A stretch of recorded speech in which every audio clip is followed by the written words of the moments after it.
Hello and welcome to this week's episode of the Montpelier Happy Hour here on WVEW 107.7 LP Brattleboro, your community radio station. I'm your host, Olga Peters, and this is the show where we talk about how everything in Montpelier shakes out for the rest of us. And I'm joined this week by regular contributor Emilie Kornheiser, who's one of three reps from the town of Brattleboro. Hello, Emilie. Hi, Olga. So nice to see you today. So nice to see you too. And just for the sake of listeners, I'm at my cousin's house, and the best place to record is actually on their screened-in porch. So you may hear the birds and the chipmunks waking up this morning. So nice accompaniment to our talk about the post-primary the primaries. I don't know about you, Emilie, but I've been away for a little while, so I just checked my mailbox, and oh my goodness, I just 3/4 of my mailbox was just like. I don't know if somehow like all the I don't know if I went into the voter database and removed myself at some point, and I don't remember doing that, or if like the political database, because I could have done that if I wanted to, or if just like I got shunted into some magical category. But I have not gotten phone banked, texted, and I've really received a minimum of mail compared to everyone else I know. But I was Were you sad that you were left out? No, I don't feel left out at all. I have many opportunities, especially through this show, to talk to the candidates. And that is enough for me to do my own research. But it's been interesting. It was interesting. I did some phone banking and knocking on doors for Becca's campaign in the weekend before the election. And, a lot of people, and even actually before that. So lots of people have been talking to me about the mail. So many people have talked to me about the mail, and people have shown me their stacks of mail. Someone brought their stack of mail to the poll. I saw someone like post on Twitter, like, I'm bringing my mail. Can I exchange it for a new congresswoman? It does kind of feel like, I don't know if you remember the days, but my mom and grandmother used to collect what are they called? Green stamps, seal stamps. That's kind of what it felt like, green stamps. Yeah. And I also am going to take this opportunity for a public service announcement, because I had a bunch of friends text me and say, like, can you please get me off this list? And I just, especially in the congressional campaign, the whole idea of an uncoordinated PAC, there was sort of some coverage of coordinated and uncoordinated PACs. And so I just want to be clear, the whole deal with an uncoordinated PAC, which is what most campaign finance laws require for most big spending, is that they can't coordinate. That's what that means. Like, uncoordinated actually means not coordinating. And so there's no way to tell them to stop like sending mail to Becca's next door neighbor because they already know Becca, That's the deal with an uncoordinated campaign. And that's why, 5 pieces of mail might arrive on the same day, because it's an uncoordinated campaign. I imagine that there's probably more efficient ways to reform election finance law and campaign law, so that maybe such a silly thing could be fixed or could not happen or whatever it is. But yeah. Well, that is a good public service announcement, because it seems to me, and of course, I never know sometimes. My work as a journalist sometimes puts me on more lists than perhaps I may have ended up on as a non-professional. So sometimes when I get all this mail, I'm like, is everybody getting this, or is this just am I just getting extra because they're trying to, they want the media coverage? And I would think, Olga, actually, that you might even get less, because in the metrics, you would not be considered a strong D or a strong R. That's true. And a lot of someone who's really tailoring their mail because they don't have all the money in the world might only send to sort of strong members of either party. So you might even be getting less mail than other people. I don't know. Well, now I feel very sorry for everybody. But okay, let's like back up a little bit and talk about something other than the mail, because a lot happened on Tuesday and the mail is the least of it. Yes. And before we dive in, I do just want to do the disclaimer. Yes. That I went on the Secretary of State's office website this morning, and we're pre-recording this on Thursday, the 12th. No, the Friday morning, sorry. So as of now, as of 7:31 on Friday morning, the results are still unofficial. So the reporter in me needs to put that disclaimer out there. I'm not expecting any major changes, but we are talking about unofficial results at this point. We are. Yes. So as a lawmaker who you were running unopposed in your primary. I was. Now that the dust is starting to settle and you're thinking about who you might be working with in the new legislative session, kind of what are you sitting with right now? Oof. So not the question I thought we were going to start with here. Let's see. What am I? I'm like still like resting from like the frenzy of election season. There's a lot of young candidates. There's a lot more mothers. Mothers who are actively parenting children at home. I think there's always been a lot of mothers I mean, not always, but for the last few years, there's been a lot of mothers in the State House. So there's a lot more younger folks and folks with kids at home. I think the Senate especially has gone a little bit younger than it had historically, which is not, a very difficult feat to do given what the age composition over there is. And so that's really exciting.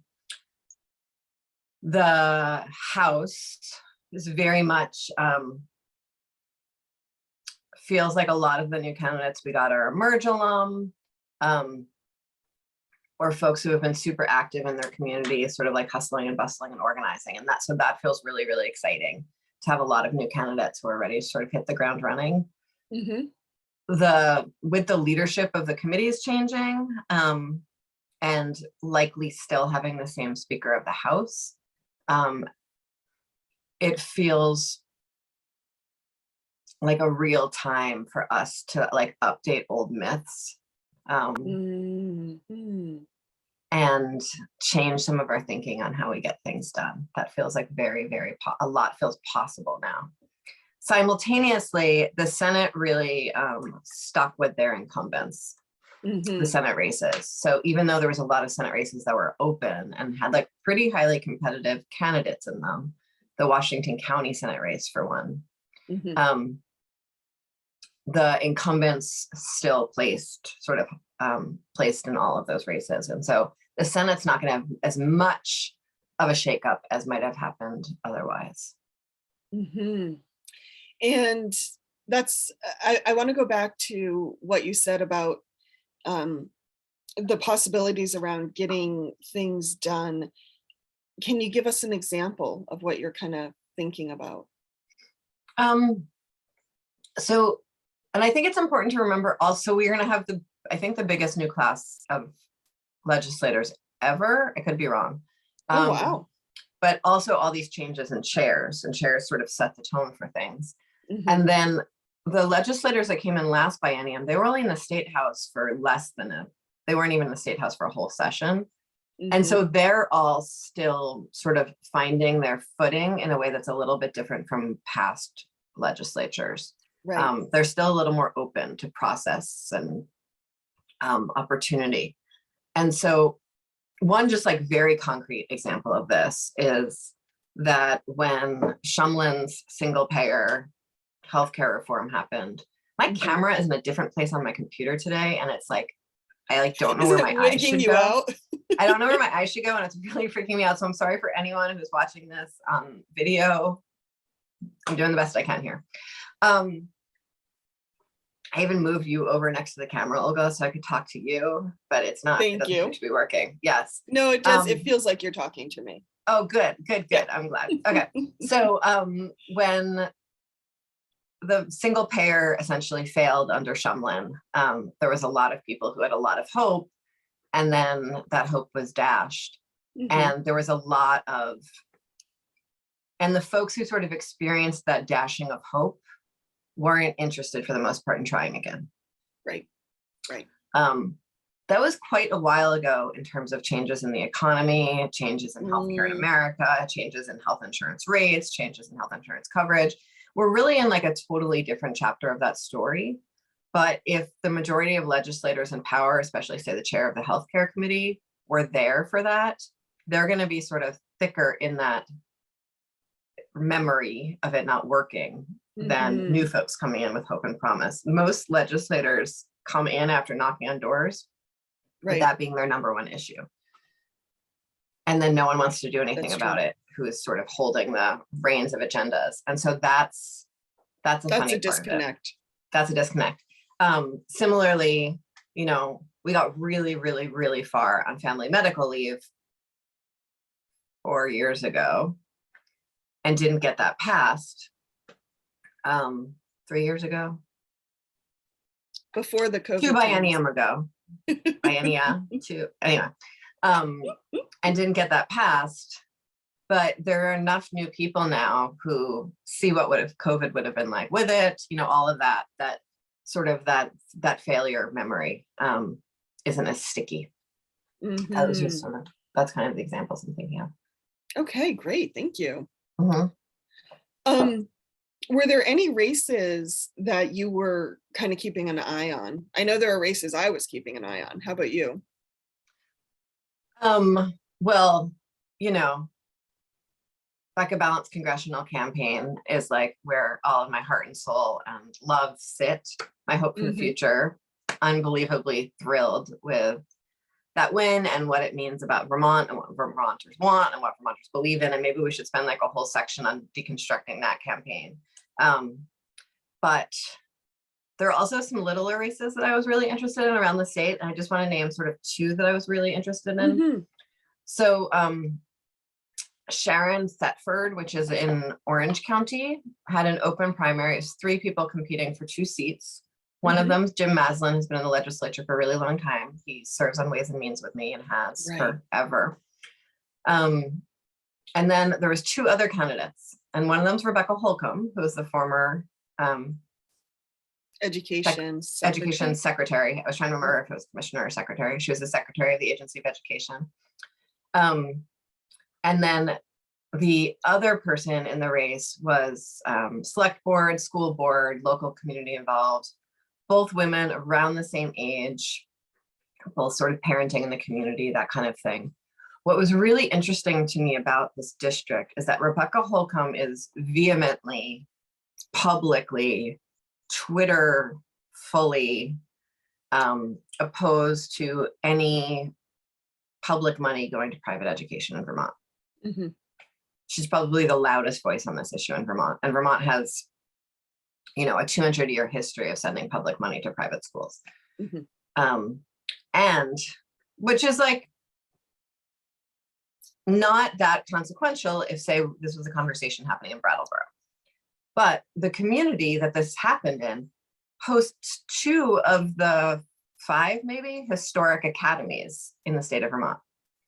And the historic academies are essentially private schools that have served as the public schools for their community since those communities started having schools. So St. John's Berry Academy is another one. Burr and Burton is another one. And the other candidate in the race was someone who served on the board of one of those academies. And so it became this, to me, from the outside, it was this fascinating proxy battle about this idea of sort of private money for education versus public, you know, public money for private education or not, in a community that's how they educate their kids. Right. And so even though everyone thought Rebecca Holcomb was like the sure win on race, Mm-hmm. I wondered if things would play out very differently on the ground. Mm-hmm. And they didn't. Uh-huh. And that's also like, she won. And so that's really interesting to me. And I'm looking forward to like unpacking that a lot more with folks who live around there.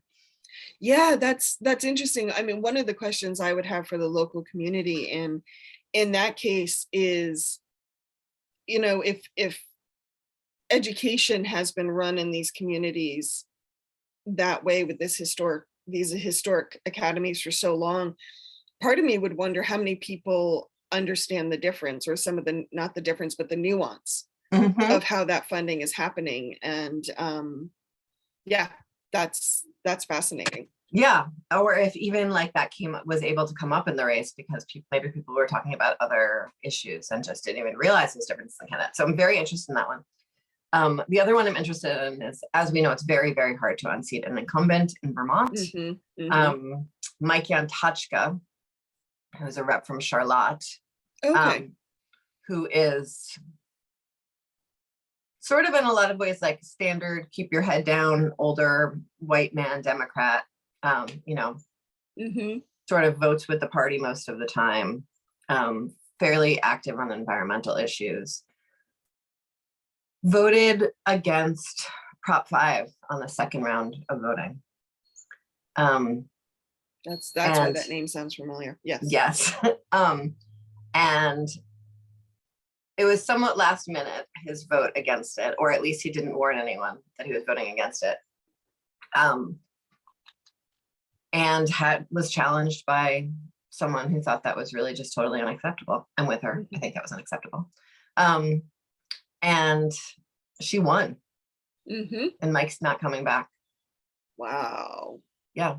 And so that's another place where it's easy to sort of tell the story like that's all that anyone was voting on was, you know, just abortion rights or reproductive freedom rights. But also, you know, what motivates someone to come out and run, which was this Prop 5 vote, it might just be that the community was ready for some change and they were excited from the new energy, and maybe she knocked more doors or like had a more compelling story or all those things. So the outside, it's just sort of like, you know, I'm thinking a lot about sort of the inside story and the outside story of these races and looking forward to understanding them more. Well, yeah, I mean, that's a really interesting point, because while we always see the outcome of a vote, we don't necessarily have any insight into what was going through individual voters' minds when they ticked one box over another, and what they were evaluating. So that is, I like that inside outside story. Yeah. Now, we should just touch quickly on, because this section's going fast, we should touch quickly on just the fact that, you know, here we are holding this show and you are technically in a race for election. What, you know, a few of the things I sat with as a journalist was, you know, how are you getting like quote unquote earned media time that maybe other people aren't getting because you are a regular contributor to this podcast. And I think you and I tried very hard to make sure we had some firewalls in place around some of the candidate interviews we did and that sort of thing. But, you know, one of the conversations that we hear a lot about, especially for folks who are new, is who gets a voice. You know, and who gets to step up to the podium and get the most face time with voters, whether it's through traditional media or through like their own social media or whatever. Did you get a chance to kind of sit with that at all as someone who's in a race yourself? Yeah, it's interesting. I've been, you know, in addition to this show and the 4 years we've been doing this for, just about, yeah. I organized these events on the town common that I've told you about, where I invited candidates from across the political spectrum to come to the common and talk to voters, and really thought of that as a service to my constituents to figure out who they wanted to vote for.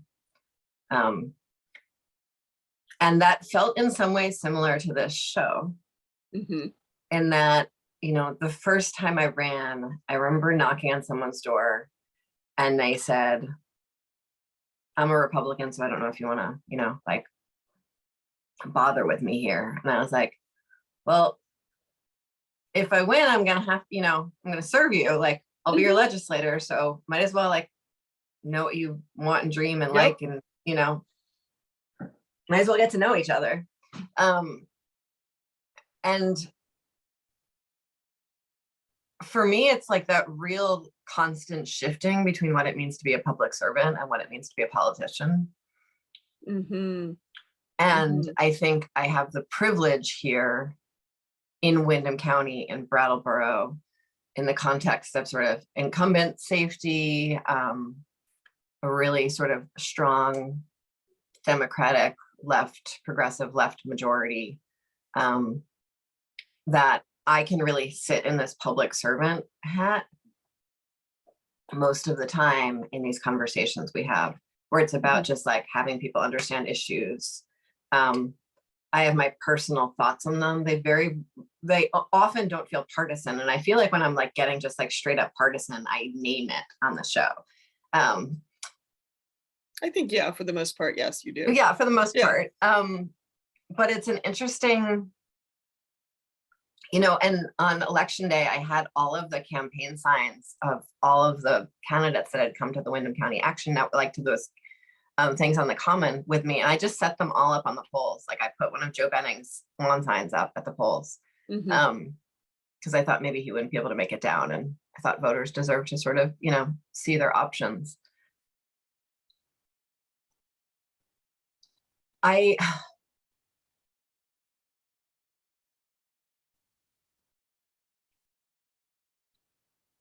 But what we've been able to build here, you and I, over these 4 years, Olga, is at this point a tremendous amount of access and voice. You know, we started it, you know, anyone could have just been like, hey, person with a radio show, do you want to do this thing with me? You know, but sort of like what we've built now definitely gives me like sort of a lot of incumbency power.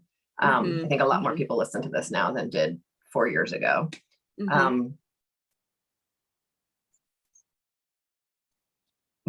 And that's sort of what's been interesting to me about some of these races. I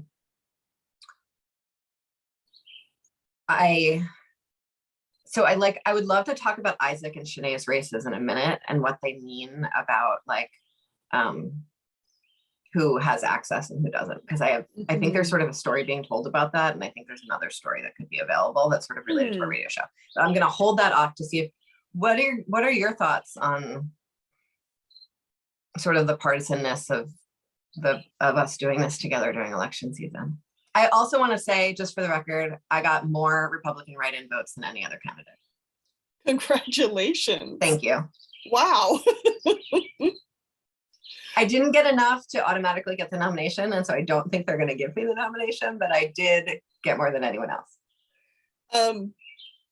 That I love that you said that, because to me that sums up Vermont politics in so many ways, that we don't always stay to party lines the way other areas of the country do. Yeah, you know, it's interesting when, thanks for asking that question. When we started this show, I sat a lot with this question, because traditionally, and I think for very good reasons, there's much more of a canyon or a firewall or a brick wall between politicians and the press, and I think that's a very good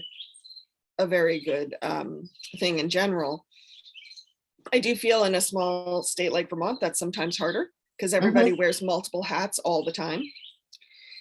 So, but I did sit with that a lot, and I had to be okay with it, because I knew I was going to get pushback, especially from other reporters, and I did. I had some reporters say, wow, you're just a dirty journalist now, aren't you? And kind of got really insulting about it. But where I came to a point where I was okay with it is two things. One, I've always felt you're someone who I could say, Emily, I don't like where this is going. Or there's been a few conversations we've had about guests where I have said, you know what, they're just talking party lines, or they're not staying true to the show. And so I appreciate that about our working relationship. The other thing it came down to is I felt at the time no one was kind of coming at policy from the direction that we were coming at it from. And I just felt that was, again, I think I put on my public service hat. And I said, I want this to serve people in a way that I feel other areas aren't right now. But I do still sit with regularly, like, Emily as politician, like, how are we putting you out in the world? And is it doing justice to so I still sit with that. I think that's kind of, for me, a moving target, if that makes sense. It does. And I think we've been able to go deeper on the conversations we've had because of the strength of our relationship through this. And I don't think that often happens because of sort of journalist firewalls and politician firewalls. I mean, the degree to which my colleagues are terrified to talk to journalists without like having all of their lines memorized in advance, I think is a real detriment to good journalism. I agree. I also had this really funny experience at Becca's election night party. So I was the host of the party, and I am doing, along with Craig Miskovich. And so I'm running around, like I'm there, hours before the candidate or even the campaign team is going to come. And I'm setting everything up, and I'm, because it was like across a few spaces in downtown Brattleboro, and all of these journalists start pouring in. Including all of these journalists that I like work with in Montpelier, that are like very Burlington, Montpelier nexus based. I've never seen them down here. And I just like, did you get lost? No, and like a few of them, like once at one point, Peter Hirschfeld is like power walking across the courtyard into a building, and I'm like, Pete, do you know where you're going? Like, he doesn't even say hi to me, and I'm like, Pete, you know where you're going? And he turns around, and he's like, no. I'm like, because you want to go over there.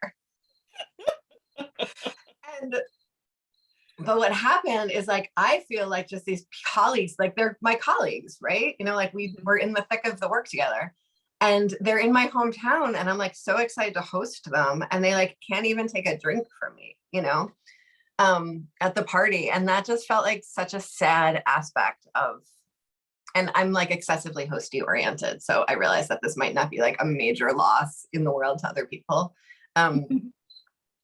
But that part of it was really that was an interesting part of the whole dynamic to me. Well, and I think we've reached a point with, the other thing I find interesting about this conversation right now is, I think in our media landscape, we have reached a point where there are so many soapboxes and very narrow soapboxes that people speak from, whether they're a journalist or a politician or what have you, that even when people are trying to be neutral, it doesn't come across that way. Someone's like, well, where's the agenda? Like, yeah.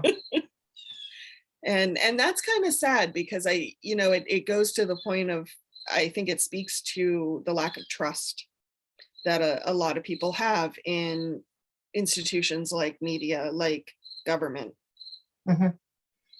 Yeah. And I really appreciate how you've sort of slowly brought a little more and more of your personal self into the show over the years. That like you have lived experiences, journalist or not, and they do inform how you think about these issues. Thank you. I appreciate that, Emily. Yeah. On that note, we actually have to go to break so we can hear from some underwriters. So stay tuned, folks. The Montpelier Happy Hour will return on WVEW 107.7 LP Brattleboro in a moment.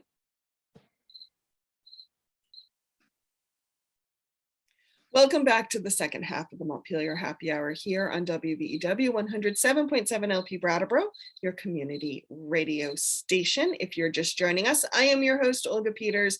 I am speaking with regular contributor Emilie Kornheiser, and we're hashing out the Vermont primary that happened on the 9th of August. So, and we're still talking about unofficial results, just to be clear. Emilie, what do we need to remind folks of? The views and opinions, Olga, that are expressed here on the Montpelier Happy Hour, meaning yours and mine today, are those of just ours, yours and mine, separately from each other. Not our employers, not the radio station, not the TV station, not the computer that you are streaming this from, just the two of us and our views and opinions. Thank you. Thank you. Thank you for that public service announcement. That was a particularly scrambly one. I think we always do this election debrief with John Walters, and we just didn't this week. And I almost texted him at like 11 o'clock last night and didn't, because that seemed ridiculous. So sorry, John. I don't know if you actually listen to the podcast when you're not on it, but we'll get you back in soon. Yes. I was thinking this morning, I was like, oh, wait a minute, where's John? And then I was like, oh, wait a minute. No one invited him. We forgot to do this. It's been a week. So before the break, you had brought up a race between Isaac Evans Franz and oh my gosh, my brain just. So they weren't running against each other. They're just two candidates in the race. So okay, Isaac, I'll let you skip that intro and just say the stuff. Thank you. Yeah. So Isaac Evans Franz lives in Brattleboro, in West Brattleboro, like right down the dirt road for me. And was running against Peter Welch in the Democratic primary. And Shanae Clifford, actually don't know where she lives. I know it's way further north of here, was running in the congressional race with Becca and Molly Gray and that Lewis, I don't even remember what the guy's name is, the other guy. Oh, good. I'm glad you're having your brain shut down too. I can imagine his face, but not his name. And it doesn't matter actually. So I think that for both of them, and they both received a very small margin of the vote, Isaac and Shanae. And they're both like coming from a fairly qualified, skilled activist background, right? Yes. So Shanae has worked for Congresswoman Ayanna Pressley, has done like a lot of really solid work in DC, is from Vermont. Isaac similarly ran a national organization that did a lot of activist action in Congress, got some great stuff moving and passed in Congress, is from here, was running from that. And they both entered the race a little bit after the other candidates declared. The candidates who had been working in Vermont for a long time. So Shanae entered after Becca.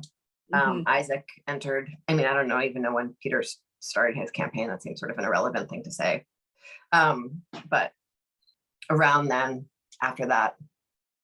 And I think it's really easy for both of them. And I have not heard either of them do this yet. I know that this is sort of the narrative that I heard coming into it, that like, money, it's really hard to be in politics and without money, right? And that's true. It's true in Vermont. I think it's more true in Vermont in the context of our state legislature, where you need money to actually serve, right, rather than money to run. Yep. And just to be clear, what you're talking about is the stipends that you all receive, and the time you need to take off work and those sorts of things. You need to have financial resources of some sort to be able to do it. Yes. So while we're actually in session, it pays sort of as much, the equivalent of like my mediocre nonprofit jobs.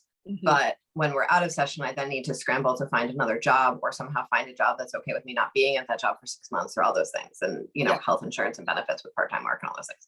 So it's really like, so that's sort of one context for needing money to run in Vermont, which is totally solid.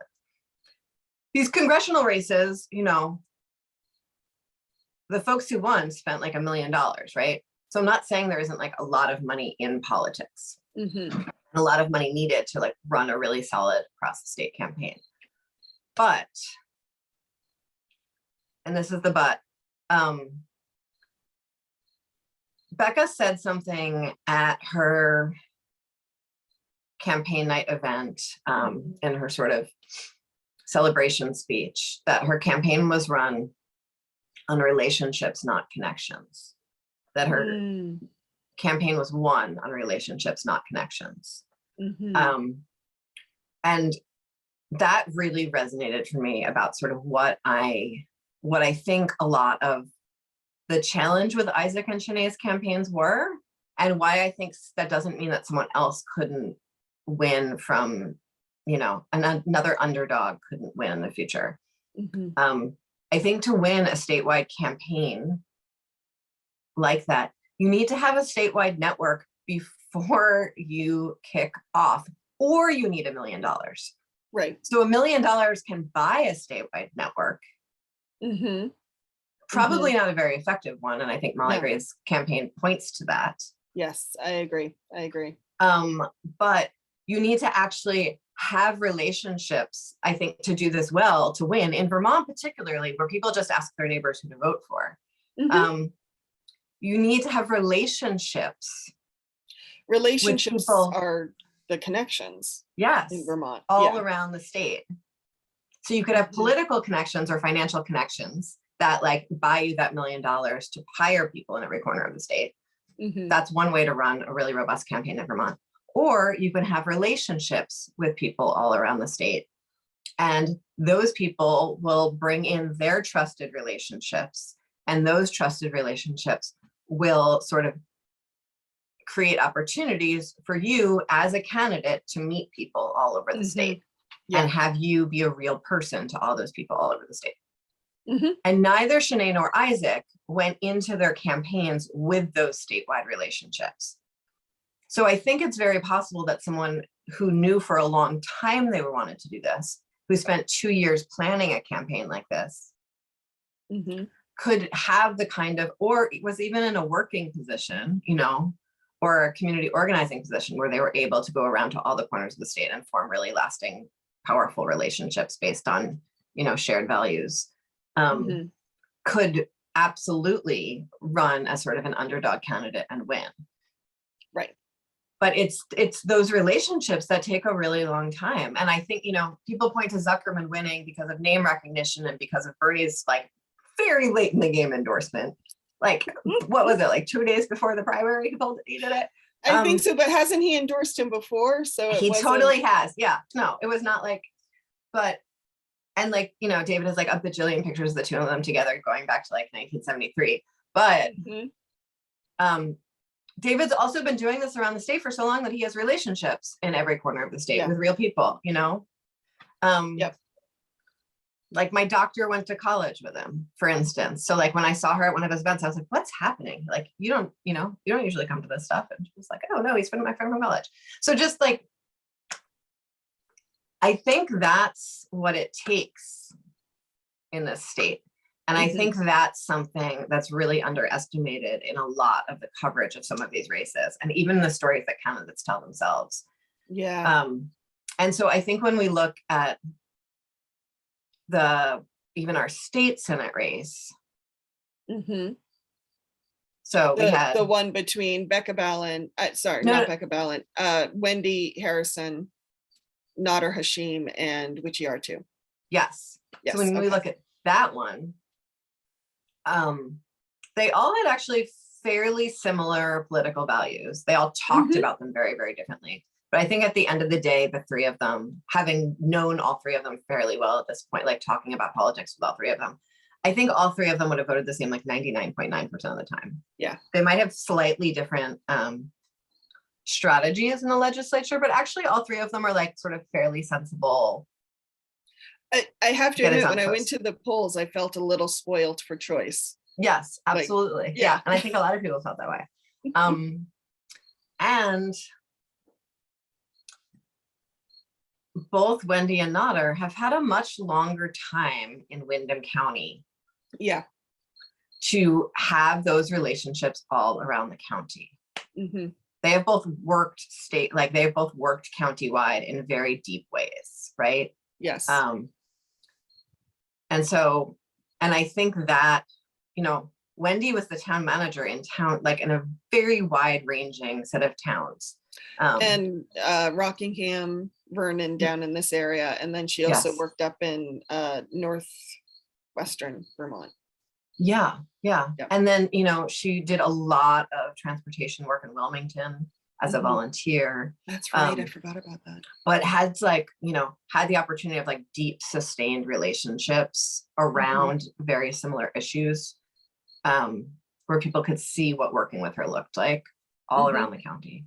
And Nodder similarly, you know, as a cop and now as an attorney or as a person reading for the, I don't really know what his clerk. He's reading the law. Yeah. As a person reading the law, has also, and then as a state legislator, I go to, I have meetings with people in Wilmington, even though I'm just serving Brattleboro, right? And so had those opportunities for that, like really deep, those deeper reach, and which he has had that, just not for as long and sustained a period of time in our area. And I would argue that probably not as broad an area either at this point in his career. Yeah. And so I think that's, you know, in Vermont, people vote for people that they know for the most part. You know, I talked to a few voters after the election who said that they didn't know who to vote for, and then they met one of the candidates at these events on the Common and said, like, I met them and I really liked them and we talked about stuff and it was great, and then I voted for them. And I was like, oh, good, the events worked. Who knew? That's awesome. Yeah. But also so classically Vermont that's the expectation that we'll be able to meet every single candidate. The other thing that I heard a lot from people too is a lot of folks talk to me about the Vermont public, I'm still not used to saying that, debates, and how many people said, well, I really liked so-and-so and I was going to vote for them, but then I saw how they talked to other people and I didn't like how they treated other people. So I decided to vote for someone else. And I was surprised to hear how many people would say that too. Like in a debate, you often, I think on the national stage, we kind of look for who's got the bigger fists.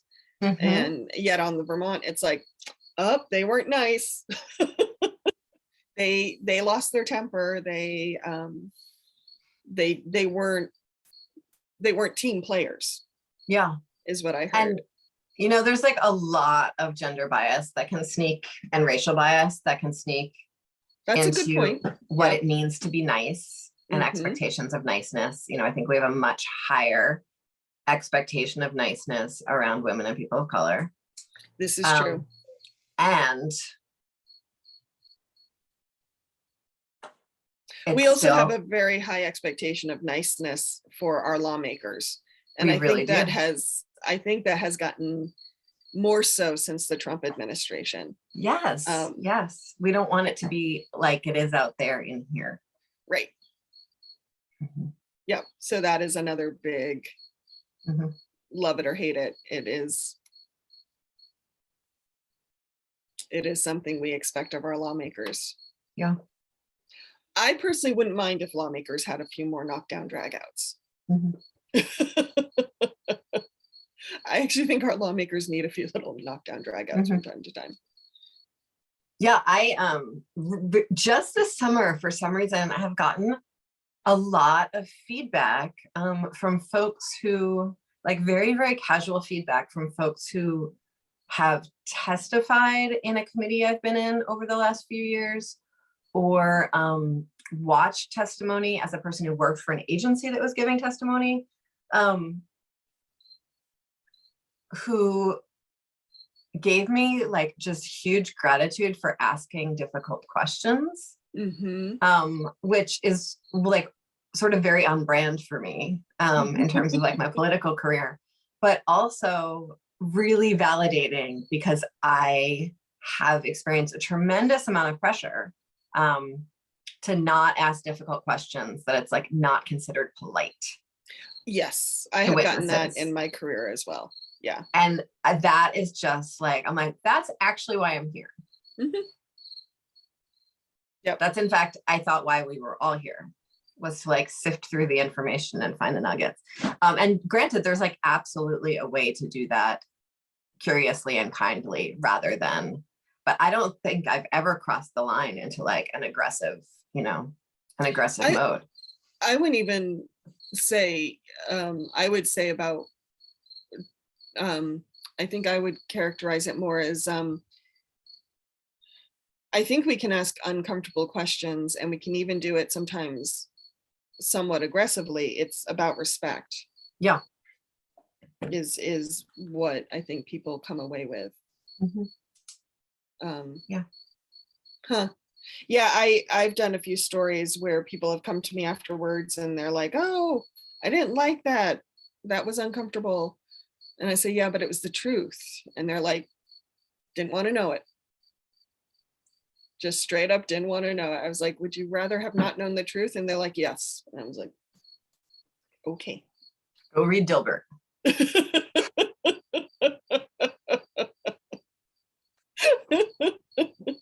Yes, that's what the funny sections is for. We got a little off topic, and I'm just checking time because I know you have a meeting. One thing I was sitting with looking at the Windham County Senate race, and this isn't the first time I've sat with this, is, one thing I really respect about Weechie specifically is he comes from a very strong activist background, and we have a lot of activist organizations in our county doing very good work. But it gets me thinking about that. What skills do we have in different parts of our lives that either do or do not translate into creating policy? And I often hear from folks, when they talk about, well, I have this experience or that experience, and that makes me qualified to do policy. And this isn't aimed at any particular candidate from the primary, but in US politics specifically, that idea of the amateur being the holy grail. And again, so how about you, as you were sitting and looking at some of the candidates or this election, past election, what do you feel about that thought of what people bring and what does or does not translate well as a skill set? And I know that's broad, but I'm trying to be vague because I don't want to say specifically like, oh, if you've been a select board, then automatically you can. Yeah, I think there's a few things. One, I just want to say very explicitly. So Molly Gray ran near the end of her campaign on how appropriate her experience was for Congress. She talked about nearly half a decade of experience over and over again, which for the record is 3 years, nearly half a decade. But she also sort of pointed to technically true, but not true. Yes. Yes. She also pointed to being an attorney and all these other things. I think she would have had a more compelling message if she said, I am young and fresh and from the farm and all of these things, and I'm going to do these things differently because I haven't been, worn down by a decade of taking votes, right? I think that's a much more compelling message than trying to build up 3 years of experience into like the perfect resume, right? And for me, that really, again, points to this idea that the best preparation for, I think, doing this work and doing this work well is knowing yourself and being comfortable with yourself. Because then you'll feel comfortable in this time of asking questions, of sifting through information, because you're sitting from a solid core when you're doing the work.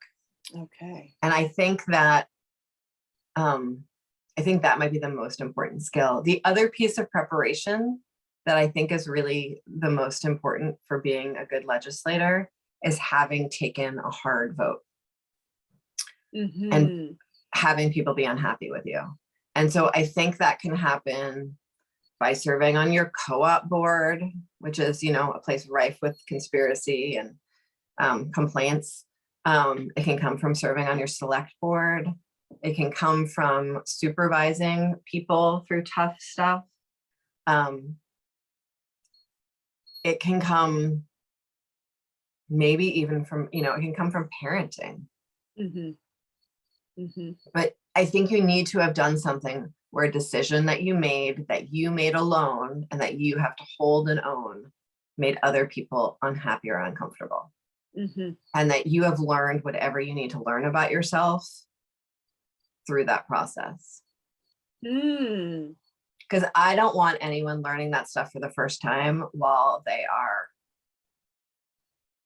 voting on the Build Back Better Act or like whatever it is, I think there's a certain amount of sort of self-realization that has to happen before you move into certain spheres of power. That is a very good, thank you for that insight. Welcome. Yeah. I wouldn't have thought of that. So yes, the ability to stand even when folks are unhappy with you. I am looking forward to the November election and seeing how all this shakes out for us. And I know what I'll be doing to prepare myself to make decisions. What are you hoping people will consider as they consider the candidates for November? I think 4 years ago, 2 years ago, I think 4 years ago, we were not aware of what it took of what wild times we would be living through. And I think 2 years ago, we were so terrified by the wild times we were living through that all we wanted was stability and a strong father figure. I think I at least, and I hope other people have sort of come to terms with the reality that we never know what's going to happen next in this life, which is, was true 4 years ago, just as much as it's true now. And so I'm going to be thinking a lot about candidates' ability to be nimble. Yes. To fight for what's right, to let go of what doesn't matter, to really ride the waves of history with me in a way that I can trust. And I know I'll be looking out for the best needs of my community. And so that for me is what I'm going to be looking at in this election cycle. I would have said a little differently. I would have said candidates' ability to be creative and pivot based on what new information they may have.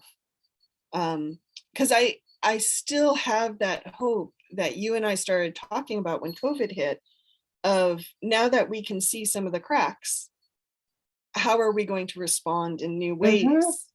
And I still have that hope that people will keep seeing the cracks and responding in new ways. And so that's what I hope people will evaluate candidates by as we go into November. Me too. Yes. And to give you a little bit of hope, Olga, I've been to three different conferences in the last month, 2 of them national, and then 1 of them in Vermont yesterday. And in all 3 places, I've attended panels that were essentially what have we learned from COVID that we want to carry into the future? So thank you. That does. We're not the only ones having the conversation, just the 2 of us. Oh, good. Even though it feels like that some days. Well, on that note, we have come to the end of this episode of the Montpelier Happy Hour on WVEW, 107.7 LP Brattleboro, your community radio station. Hey, Emily, where can folks find more information about you? And it's a 2-part question. And where do you think people can find good information on candidates going forward? So folks can go to emiliekornheiser.org to find links to all of the things and more information about me and what I'm doing. I think to learn, Vermont Digger has like a voter sort of a candidate database thing that has a lot of good links in it. Yeah. It's in the candidate's own words, but it's a great place to sort of start. Most of like your standard activist organizations also are rolling out endorsements. They mean something. There's like a lot of backroom politics involved in them. I don't know if I would put too much stock in them. Excuse me, all of those organizations who might hear me say this. And you can call any candidate and just say like, hey, do you have a few minutes to talk? And they will all make time for that with you. Yes, I think that's the best advice. And listeners, we don't really have plans until November, I don't think very much on this show. So if like you have a thing you want us to do, please reach out and let us know. Yeah, we're still deciding how we want to go forward with that time between here and November. So we're like just going to be like prepping for the general election unless you all tell us a way you want that done. And you can tell it either through our Facebook page, the Montpelier Happy Hour, or the Montpelier Happy Hour @gmail.com is our email. And Emily, where can folks find more information on you? emiliekornheiser.org. Perfect. You can also find us on BCTV, wherever you find your podcasts, and our Captivate page. So until next week, everybody, take care. Thanks, Olga. Thank you. I know you have to go, but I'll just say quickly,